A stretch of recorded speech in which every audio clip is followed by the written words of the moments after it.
Hey, what's going on, ladies and gents? How are you doing here? So here's my preview this time for the Uruguay and the South Korea game at the 2022 World Cup. So this should be, a super interesting matchup because on one hand, you got Uruguay, a very stacked team, and South Korea, on the other hand, you got a team that is going to be led by Heung-min Son. So obviously, for South Korea, I think they do have the potential of being able to put up a challenge here over Uruguay.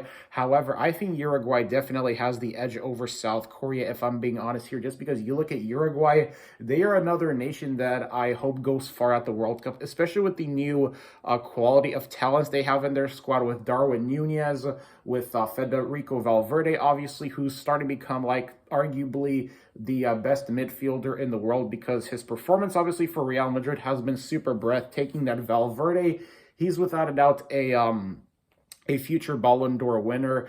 And obviously, Uruguay, they still got the players in, I think, Suarez as well. So obviously, for Uruguay, they look like they're going to be poised to win this game. However, South Korea, I wouldn't sleep on them because obviously, last time South Korea played a really good team at the World Cup, if you guys remember 2018 from 4 years ago, yeah, they knocked Germany out of the World Cup, defeating them 2-0. So obviously, you don't want to underestimate South Korea here. However, though, Uruguay, I think they're going to be the dominant team in this game just because South Korea, obviously, the biggest interesting question I'm wondering about South Korea's football team is what game plan do they have on how to stop this Uruguayan front attack, because if you guys remember South Korea's performance against Germany at the 2018 World Cup, the way how South Korea were able to contain Germany's front attack and not concede any goals is by simply, playing with confidence, and I think to myself that if South Korea, if they can get super confident in this match and put up a performance similar to how they did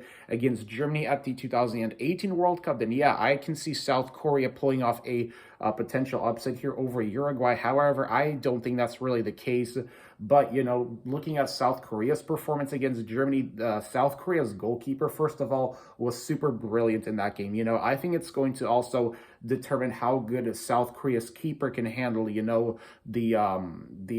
just basically, just the challenge of playing against a very good Uruguayan front attack that already has, Nunez, Valverde, etc., etc. So I think that's going to just basically, in other words, present a very big test for the South Korean keeper, because obviously for Uruguay, I would happen to argue that maybe Uruguay might have I don't think they have a better front attack than Germany, but I will say, though, that for the South Korean keeper, the way how he was able to just keep a clean sheet against Germany's front attack at the 2018 World Cup kind of maybe tells me that the South Korean keeper also might have a great chance of maybe just putting up a similar performance like that against Uruguay. But I think that's going to be a super, super difficult task because in my honest prediction video, I have Uruguay defeating South Korea. I'm going to say probably 4-2. That's my honest prediction. I think Uruguay is going to win this game 4-2. So, South Korea, obviously, they if they do manage to pull off an upset win, it's probably going to be